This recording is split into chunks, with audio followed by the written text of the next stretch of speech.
তো আজকে আমাদের সারাদিন গাড়ি লোডিং হয় নাই।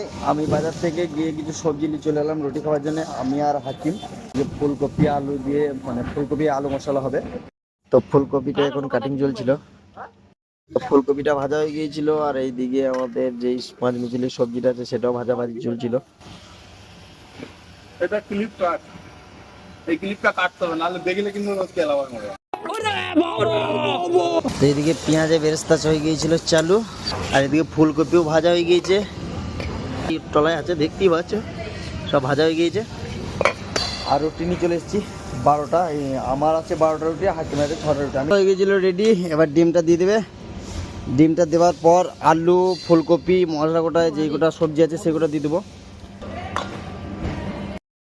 তো খাবার হয়ে গিয়েছিল আমাদের রেডি। আমি আর হাকিমে গাড়ির ভেতরে খেতে লেগেছিলাম। বাইরে খুবই ঠান্ডা ছিল। আর তোমরা যদি নতুন হয়ে থাকো তো আমার চ্যানেলটাকে সাবস্ক্রাইব বা ফলো করে